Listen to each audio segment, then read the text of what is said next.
विद्यार्थी मित्रों, आज हम लोग प्राकृतिक संसाधन के पार्ट 3 अर्थात तीसरे भाग के बारे में अध्ययन करेंगे।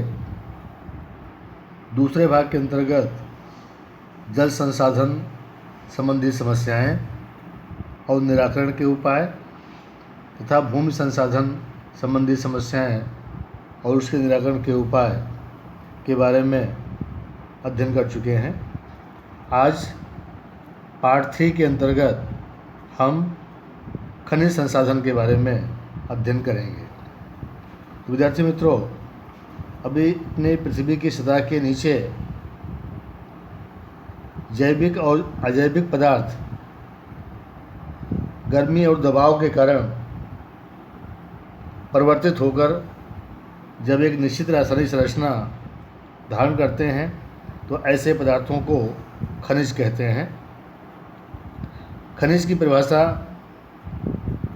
पिछले पाठों में आपको बताई गई थी कि निश्चित अणुरचना, रासायनिक संरचना और एक समान गुणधर्म वाले ठोस, द्रव एवं वायुमय पदार्थों को खनिज कहते हैं। पिछले पाठ में इसकी चर्चा हो गई है। तीसरे पाठ में निश्चित अणुरचना, रासायनिक संरचना और एक समान गुणधर्म वाले ठोस, द्रव एवं वायुमय पदार्थों को खनिज कहते हैं। विद्यार्थी मित्रों, अब हम खनिजों के वर्गीकरण के बारे में अध्ययन करेंगे। तो खनिजों को मुख्य 3 भागों में बांटा गया है। पहला भाग है धातुमय खनिज, दूसरा भाग है अधातुमय खनिज और तीसरा है संचालन शक्ति के खनिज। ये खनिजों को हम 3 भागों में बांटते हैं। पहला, धातुमय खनिज किसे कहते हैं? तो जिन खनिजों में धातु तत्वों का प्रमाण पाया जाता है, जो खनिज ऊष्मा या विद्युत वाहक होते हैं, विद्युत के सुचालक होते हैं, उन खनिजों को हम धातुमय खनिज कहते हैं। जैसे लोहा, तांबा, सोना, सीसा, जस्ता, कलई, निकल, पारा और प्लेटिनम। इन खनिजों में धातु तत्वों का प्रमाण पाया जाता है। ये ऊष्मा और विद्युत के सुचालक हैं, इसलिए इनको हम धातुमय खनिज के नाम से जानते हैं। दूसरा है अधातुमय खनिज। जिन खनिजों में धातु तत्वों का प्रमाण नहीं पाया जाता, जो ऊष्मा और विद्युत के कुचालक होते हैं, उनको हम अधातुमय खनिज कहते हैं। अधातुमय खनिजों के उदाहरण कौन कौन से हैं? हीरा, माणिक, सल्फर, अभ्रक, pyrites, phosphate, potash, fluorspar, Dolemite, चूने का पत्थर, ग्रेफाइट, केओलिन और रॉक फॉस्फेट। ये अधातुमय खनिजों के उदाहरण हैं। तीसरा है संचालन शक्ति के खनिज। ये ऐसे खनिज जिनका उपयोग करके हम ऊर्जा प्राप्त करते हैं। जो ऊर्जा प्रदान करने वाले खनिज हैं, उनको हम संचालन शक्ति के खनिज कहते हैं। जैसे कोयला, प्राकृतिक गैस, खनिज तेल, यूरेनियम, थोरियम, रेडियम। ये खनिज जो हैं, इन खनिजों के द्वारा किसी न किसी रूप में हमें प्रचंड ऊर्जा प्राप्त होती है, इसलिए उनको हम संचालन शक्ति के खनिज के नाम से जानते हैं। पृथ्वी के आंतरिक भागों में जो खनिज हैं, वो शुद्ध रूप में नहीं होते हैं। भूगर्भ में जो खनिज पाए जाते हैं, उनमें अनेकों अशुद्धियाँ मिली हुई होती हैं, इसलिए उनको हम ओर के नाम से, अयस्क के नाम से जानते हैं। जैसे उदाहरण के लिए जो लोहा है, उसे हम लौह अयस्क चट्टानों में से जो बाहर निकालते हैं, उसमें अनेकों अशुद्धियाँ मिली हुई होती हैं और उसको शुद्धिकरण के पश्चात ही उसमें से शुद्ध लोहा प्राप्त होता है। विद्यार्थी मित्रों, अब यहाँ प्रश्न बनता है कि खनिज संसाधन संबंधी कौन कौन सी समस्याएं हैं और उसके निराकरण के उपाय कौन से हैं। तो खनिज जो संसाधन हैं, आदिकाल से इनका बड़े पैमाने पर उपयोग हो रहा है। जो खनिज भूगर्भ से प्राप्त होते हैं, उन पर विविध प्रक्रियाएं करके उनको शुद्ध करके उन्हें उपयोग में लिया जाता है। और जिन खनिजों को हम उपयोग में लेते हैं उन खनिजों को हम पुनः उनके मूल स्वरूप में नहीं ला सकते हैं, बल्कि जिन खानों से खनिजों को बाहर निकाला जाता है, जहाँ से खनिजों की खुदाई होती है, वहाँ पर बहुत बड़ी खाई, गहरी खाई या गहरे गड्ढे, गर्त का निर्माण होता है, जिससे उसके आसपास का जो पारिस्थितिक तंत्र है वो परिवर्तित हो जाता है। खनिज संपत्ति को हम मूल स्वरूप में पुनः प्राप्त नहीं कर सकते हैं, इसलिए हमें चाहिए कि उन खनिजों का हमें विवेकपूर्ण ढंग से उसका उपयोग करना चाहिए। अर्थात खनिज का बार बार उपयोग करके खनन क्षेत्रों में खनन कार्य को कम करके हम कुछ उपाय बचाव के कर सकते हैं। अर्थात खनन क्षेत्रों में जो विशाल खाई तैयार होती है, कानून के प्रभावकारी अमल के द्वारा जहाँ तक संभव हो उस ज़मीन को समतल बनाने का प्रयास करना चाहिए, जिससे जल परिवाह प्रणाली कम से कम प्रभावित हो, तथा खनन कार्य के बाद में खुदाई करने के बाद वनीकरण अर्थात वृक्षारोपण अवश्य कराना चाहिए। इसके बाद है खनिज तेल एवं प्राकृतिक गैस संबंधी समस्याएं और निराकरण। विद्यार्थी मित्रों, खनिज तेल जो भूगर्भ से प्राप्त होता है या जो प्राकृतिक गैस हमें भूगर्भ से मिलती है, उसका बड़े पैमाने पर आज दिन प्रतिदिन उपयोग हो रहा है, और उसके उपयोग के कारण उसमें से जो विषैली गैसें निकलती हैं, चाहे वो कार्बन डाइऑक्साइड गैस हो, सल्फर डाइऑक्साइड गैस हो, नाइट्रोजन डाइऑक्साइड हो या कार्बन मोनोऑक्साइड हो, ये जो गैसें उसमें से निकलती हैं वो वातावरण में हवा के साथ मिलती हैं और वातावरण को दूषित करती हैं। समुद्रों में इसी तरीके से खनिज तेल का रिसाव होने से या खनिज तेल की जो बड़ी टंकियाँ होती हैं उन समुद्रों में साफ किए जाने के कारण समुद्र की सतह के ऊपर खनिज तेल की मोटी परत बन जाती है।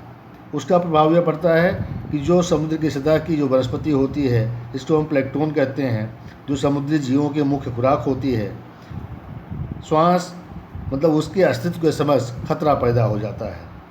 और ये जो विषैली गैसें निकलती हैं, इनके कारण श्वास लेने में कई प्रकार की परेशानी, कठिनाई लोगों के सामने पैदा होती है और लोगों के स्वास्थ्य के ऊपर इन विषैली गैसों का बुरा असर पड़ता है। विद्यार्थी मित्रों, वहीं पर दूसरी तरफ जो महाद्वीपीय निम्न तट हैं, उन प्रदेशों की सतह पर जो खनिज तेल की परत से जो सूर्य का प्रकाश है वो नीचे तक नहीं जा पाता है, जिससे उसका बुरा प्रभाव वहाँ की जीव सृष्टि के ऊपर होता है। वहीं पर तेल क्षेत्रों में से जो अचानक प्राकृतिक गैस बाहर निकलती है, कभी कभी आग भी लग जाती है, तो उसके आसपास की जीव सृष्टि को भी भयंकर नुकसान पहुंचता है। खनिज तेल एवं प्राकृतिक गैस ये ऊर्जा के परंपरागत स्रोत हैं। ऊर्जा की आवश्यकता हमारी दिन प्रतिदिन बढ़ती जा रही है, लेकिन उसके स्थान पर उसके बदले में खनिज तेल और प्राकृतिक गैस के जो स्रोत हैं वो हमारे पास मर्यादित हैं, अर्थात इनका भंडार सीमित है। ऐसी परिस्थिति में गैर परंपरागत ऊर्जा स्रोत का दुगना उपयोग करके इस स्रोत के भार को हल्का कर सकते हैं। अर्थात जो परंपरागत ऊर्जा के स्रोत हैं, चाहे कोयला हो या खनिज तेल हो या प्राकृतिक गैस हो, इनकी जगह पर गैर परंपरागत ऊर्जा के स्रोतों का उपयोग करके इनके भंडार को सुरक्षित रखा जा सकता है। खनिज कोयले का उपयोग कहाँ कहाँ पर होता है? जो थर्मल पावर स्टेशन होते हैं वहाँ पर धातुओं को गलाने की भट्टियों में कोयले का बड़े पैमाने पर उपयोग होता है, और कोयले के उपयोग के दौरान कोयले में से उसके दहन से उसमें से कार्बन डाइऑक्साइड, कार्बन मोनोऑक्साइड जैसी गैसें निकलती हैं, जो वातावरण में हवा के साथ मिल करके पर्यावरण को प्रदूषित करती हैं। ये गैस, चाहे वो कार्बन डाइऑक्साइड गैस हो या कार्बन मोनोऑक्साइड गैस हो, ये सजीव सृष्टि के लिए अत्यंत हानिकारक है। इसका उपयोग कम करना चाहिए, जिससे उसके उपयोग के दौरान जो भी हानिकारक गैस निकलती है उसका उचित निकास हो सके, और कोयले के स्थान पर ऊर्जा के गैर परंपरागत साधनों का उपयोग करना चाहिए। विद्यार्थी मित्रों, इसके बाद हम समुद्री संसाधन के बारे में चर्चा करेंगे। तो मनुष्य के जीवन में प्रत्यक्ष रूप से या परोक्ष रूप से समुद्रों की महत्वपूर्ण भूमिका रही है।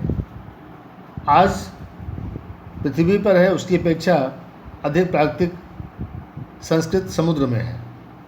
वो समुद्रों को रत्नाकर भी कहा जाता है। अनेक खनिजों के भंडार समुद्रों को माना गया है। तो भूभागों पर स्थित संसाधनों की कमी हो रही जो समुद्रों के द्वारा ही पूरी हो सकती है। महासागर का जल और उसके तल के साथ जुड़े हुए जो जैविक एवं अजैविक संसाधनों को समुद्री संसाधन कहते हैं।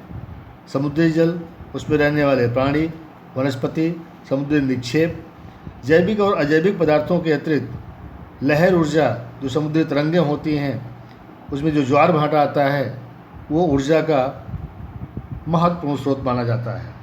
वो समुद्री संसाधन के रूप में उसका समावेश किया जाता है। समुद्री संसाधनों का वर्गीकरण, समुद्री संसाधनों को कितने भागों में बांटा गया है? तो समुद्री संसाधनों को तीन भागों में मुख्य रूप से बांटा गया है। पहला है समुद्री जैविक संसाधन। समुद्री जैविक संसाधन अर्थात क्या कि समुद्र जीवों की जो समृद्धि है तथा भंडार है वो सूर्य प्रकाश की पहुँच और जैविक चक्र की सक्रियता पर निर्भर करता है। इन जैविक संसाधनों में जो समुद्री जीवों में है प्लैंक्टन्स, डायटोम, समुद्री घास, समुद्री फूल, विभिन्न प्रकार की मछलियाँ, झींगा, दरियाई घोड़ा, तारा मछली, केकड़ा, मूंगे और जो विविध प्रकार के सीप होते हैं, इन सभी का समावेश समुद्री जैविक संसाधनों के अंतर्गत होता है। दूसरा है समुद्री खनिज संसाधन। जो समुद्र की तली होती है, समुद्र की तली में कई प्रकार के धातुमय और अधातुमय खनिज भी बड़ी मात्रा में पाए जाते हैं। समुद्र की तली में खनिज तेल के और प्राकृतिक गैस के महत्वपूर्ण भंडार आए हुए हैं। समुद्री तल में से विभिन्न खनिजों में नमक, ब्रोमीन, मैग्नीशियम, सोना, जस्ता, यूरेनियम, थोरियम आदि का समावेश होता है।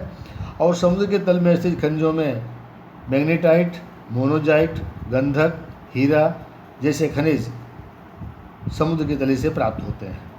तीसरा है ऊर्जा संसाधन। ऊर्जा संसाधन के दो स्रोत हैं। एक परंपरागत ऊर्जा के स्रोत। परंपरागत ऊर्जा के स्रोत कौन से हैं?